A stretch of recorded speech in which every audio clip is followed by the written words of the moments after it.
अगर आप C TET, UP TET, super TET, DSSB, KVS, NVS किसी भी टीचिंग एग्जाम्स की तैयारी कर रहे हो तो आपके लिए ये टॉपिक्स बहुत ही इंपॉर्टेंट होने वाले हैं। ये जो टॉपिक हैं इनसे रिलेटेड जो भी क्वेश्चंस आए हैं प्रीवियस ईयर में या फिर आगे आने वाले हैं, इनसे मिलते जुलते कई क्वेश्चंस रिपीट होते हैं जो भी एग्जाम्स में पूछे जाएंगे, उन क्वेश्चंस की सीरीज मैं आपके लिए लेकर के आई हूँ। अगर आपने इन टॉपिक्स को कहीं से भी पढ़ा है तो प्लीज इन क्वेश्चंस को पढ़ें और इनके आंसर दें कमेंट बॉक्स में अपना। और अगर आपने ये क्वेश्चन कहीं नहीं पढ़े हैं तो आप बहुत ही इजी ट्रिक के साथ में मैं इनको समझाने की कोशिश करूंगी।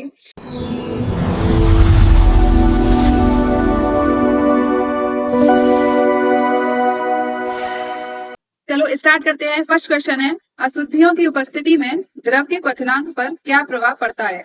तो अशुद्धियां मतलब हो गया मिलावट।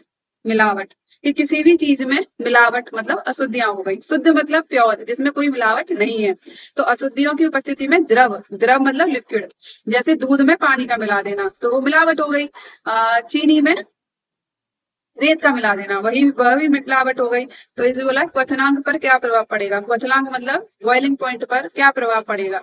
तो अगर किसी में मिलावट होगी तो क्वथनांक क्या होगा, बढ़ जाएगा। मतलब क्या होगा, बढ़ जाएगा, क्योंकि दूध को गर्म करेंगे, पानी होगा तो वाष्पशील होने में टाइम लगेगा। अगर प्योर दूध होगा तो वो जल्दी ही गर्म हो जाएगा। ठीक है, तो क्वथनांक क्या होगा, बढ़ जाएगा।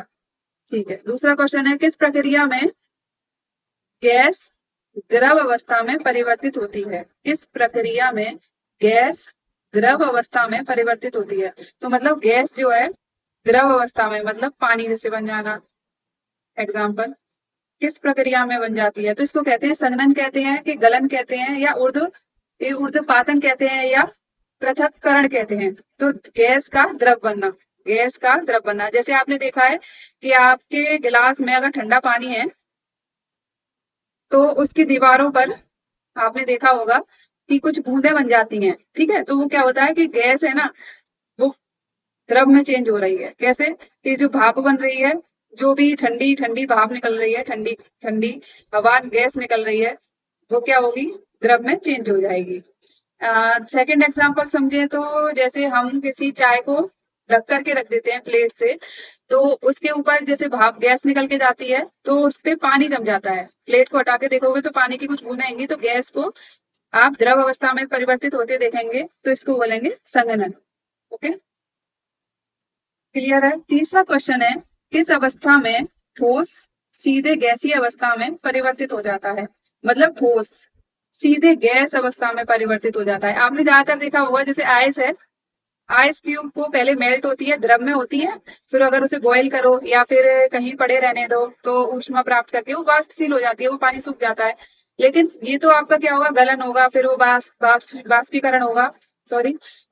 तो फिर ये पूछ रहा है ठोस सीधे गैसीय अवस्था में कैसे हो जाता है। ठोस जो है सीधे गैस गैस बन जाएगा, तो ये किस में होगा, संघनन में होगा? नहीं, संघनन में तो हमने ये सीख लिया कि द्रव अवस्था में चेंज होता है।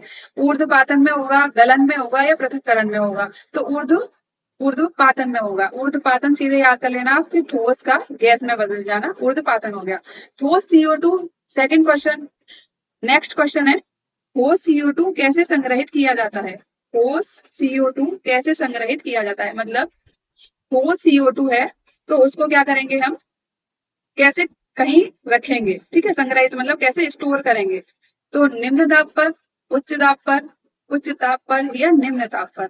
तो निम्न दाब पर नहीं, अगर हम किसी भी चीज को किसी दूसरे कंटेनर या फिर कहीं पे भी स्टोर करेंगे तो कठोर ठोस CO2 को, तो अंदर इसको स्टोर संग्रहित करने पर उच्च दाब की आवश्यकता होगी। किसकी आगे, प्रेशर, उच्च दाब, हाई प्रेशर की आवश्यकता होगी।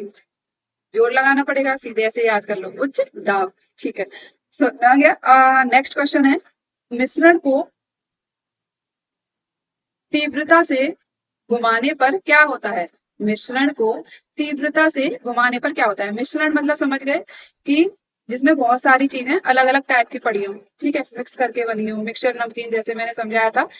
जो मेरी फर्स्ट वीडियो थी उसमें मैंने मिक्सचर को मिक्सचर नमकीन से एग्जांपल देकर समझाया था कि मिक्सचर नमकीन में बहुत सारे अलग अलग टाइप की नमकीन को मिला करके बना होता है मिक्सचर नमकीन।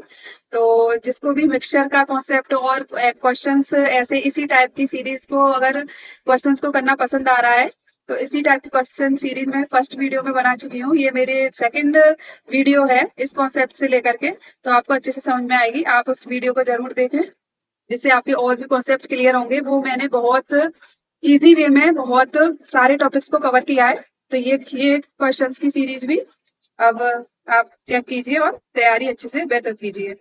मिक्स मिश्रण को, तो क्वेश्चन है मिश्रण को तीव्रता से घुमाने पर क्या होता है। तो मिश्रण को तीव्रता से घुमाने पर क्या होता है, तो देखो मिश्रण को तीव्रता से घुमाने पर क्या होता है। भारी कण नीचे बैठ जाते हैं, भारी कण ऊपर बैठते उठते हैं, हल्के कण ऊपर, या ए व सी दोनों। तो क्या होता है, भारी कण नीचे बैठ जाते हैं, ये आपको पता है, जिसमें वेट होगा वो क्या होता है, वो भारी कण नीचे बैठ जाते हैं। हाँ ये सही है। भारी कण ऊपर उठते हैं, भारी कण तो ऊपर नहीं उठते हैं ना, भारी कण नीचे बैठ जाते हैं। हल्के कण ऊपर होते हैं, हाँ हल्के कण क्या होते हैं, ऊपर हो जाते हैं। तो इन दोनों का राइट आंसर हुआ, इस क्वेश्चन का राइट आंसर हुआ डी, ए व सी दोनों सही है। तो आप अपनी तैयारी को ऐसे ही इजी बनाते रहिए, कुछ भी टफ नहीं है, बस कॉन्सेप्ट क्लियर होने चाहिए। सारी इजी है, ये सुपर टेट का सिलेबस, सी टेट का सिलेबस सारा इजी है, लेकिन आपको आसान भाषा में समझने की कोशिश करनी पड़ेगी।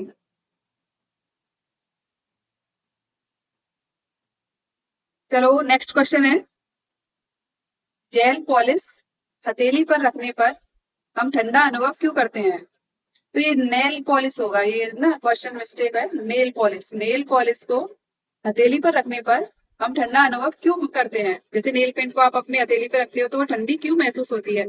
संघनन के कारण, ऊर्ध्वपातन के कारण, वाष्पीकरण के कारण, विस्थापन के कारण। तो आपने संघनन पढ़ा है, ऊर्ध्वपातन पढ़ा दिया, वाष्पीकरण। अब ये आंसर होगा वाष्पीकरण। क्यों होगा कि नेल पेंट है ना, नेल पेंट में कुछ केमिकल एसीटोन और अलग अलग पदार्थ मिलाए जाते हैं, जिससे वो क्या करते हैं, नील पेंट से अलग होने के लिए उन्हें ऊष्मा की जरूरत होती है। तो वो हमारी हथेली से ऊष्मा लेते हैं, तो हमारी हथेली क्या होती है, ठंडी हो जाती है। वो लेके उठ जाते हैं, हवा में बाष्पशील हो जाते हैं और हमारी हथेली जो है ठंडी महसूस होती है। सेकंड एग्जांपल बोले तो जैसे आपने देखा होगा कि गर्मियों में हमारे पसीने आता है, पसीना आता है, गर्मी लगती है तो पसीना आता है, फिर वो सूख जाने के बाद हमारी बॉडी ठंडी हो जाती है। तो पसीना क्या वाष्पशील हो जाता है, बाष्पीकरण हो जाता है और हमारी बॉडी ठंडी हो जाती है। उसी के एग्जाम्पल से रिलेटेड है ये वाष्पीकरण। नेल पॉलिश से, नेल पॉलिश हथेली पर रखने पर हमें ठंडा महसूस होता है। ओके, समझ में आ गया। नेक्स्ट क्वेश्चन है, कार्बन ठोस बहुत अधिक सघन और उच्च गलनांक वाले होते हैं। कार्बन ठोस बहुत अधिक सघन और उच्च गलनांक वाले होते हैं। प्रबल अंतराण्विक बल के कारण, दुर्बल आंतरिक बल के कारण, अंतराण्विक बल की अनुपस्थिति या उपयुक्त में से कोई नहीं। तो कार्बन ठोस अधिक सघन और उच्च गलनांक वाले होते हैं। क्योंकि अधिक सघन मतलब हो गया क्योंकि सघन जिसके पास पास अणु होंगे। तो क्या होगा, प्रबल आंतरिक बल के कारण, क्योंकि इनकी उपस्थिति पास पास होती है इनके कणुओं की, तो इसलिए इनका गलनांक भी, मेल्ट होने में भी इनका टाइम लगता है। तो उच्च गलनांक भी होता है, मेल्टिंग पॉइंट भी उच्च होगा, मतलब बहुत टाइम लेगा और बहुत ही सघन होते हैं ये। ठीक है, तो प्रबल आंतरिक बल के कारण, इनके अणुओं के बीच में जो आंतरिक बल होता है उसके कारण। समझ में आ गया। नेक्स्ट क्वेश्चन है, गैस की संपीड़ितता किस अवस्था में सबसे अधिक होती है। गैस की संपीड़ितता किस अवस्था में सबसे अधिक होती है। तो संपीड़ितता का मतलब है किसी चीज को दबा करके उसका आयतन चेंज कर देना। ठीक है, तो ठोस, द्रव, गैस या प्लाज्मा। तो इसका आंसर होगा गैस, क्योंकि गैस के अणु जो हैं बहुत दूर दूर होते हैं, तो उनको आसानी से दबा करके उसका आयतन हम चेंज किया कर सकते हैं। तो इसलिए गैस जो है, गैस अवस्था में सबसे अधिक होगा संपीड़ितता का गुण। तो इस, ठीक है। अब नेक्स्ट क्वेश्चन है, जल का क्वथनांक ऊंचाई के साथ कैसे बदलता है। जल का क्वथनांक ऊंचाई के साथ कैसे बदलता है।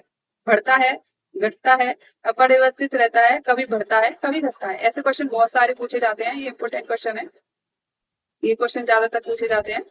जल का क्वथनांक ऊंचाई के साथ कैसे बदलता है, तो बढ़ता है या घटता है। घटता है, क्योंकि ऊंचाई पर ना दाब, प्रेशर कम होता है, ऊंचाई पर प्रेशर कम होता है, तो उसको हम किसी भी चीज को गर्म करेंगे तो वो कम, थोड़ा कम टेम्परेचर पर बॉयल हो सकती है। ठीक है, क्योंकि उसका प्रेशर वहां कम है। अगर हम नॉर्मल यहाँ पर नॉर्मल ऊंचाई पर नीचे 100 डिग्री सेंटीग्रेड पर अगर हम जल को गर्म कर रहे हैं तो ऊंचाई पर शायद 100 डिग्री से थोड़ा कम टेम्परेचर पर उसको गर्म किया जा सकता है, तो इसलिए ऊंचाई पर घटता है। नेक्स्ट क्वेश्चन है, यदि चीनी तथा नमक को मिलाकर पीस दिया जाए तो समांग मिश्रण बनेगा या विषमांग? चीनी और नमक को, अगर हम चीनी और नमक को मिलाकर पीस दें तो कैसा मिश्रण बनेगा? अगर हम दोनों को पीसेंगे तो समान दिखेगा, तो जो समान दिखेगा वो समांग, जो समान दिखेगा वो समांग होगा, और जो अलग अलग दिखेगा, जब किसी दोनों चीजों को मिक्स करके जो अलग अलग दिखेगा उसे विषमांग बोलेंगे। तो चीनी और नमक को अगर हम मिलाएंगे तो वो समान दिखेगा, इसलिए समांग मिश्रण। अगर आपको ये क्वेश्चंस की सीरीज अच्छी लगी है तो लाइक शेयर और सब्सक्राइब जरूर करें, और अगर आपको जिस टॉपिक की तैयारी करनी है, जिस टॉपिक से रिलेटेड क्वेश्चन चाहिए, उस टॉपिक का नाम कमेंट बॉक्स में जरूर लिखें, उसके क्वेश्चन हम जरूर लेकर के आएंगे, आपकी तैयारी को बेहतर बनाएंगे। इसलिए थैंक यू।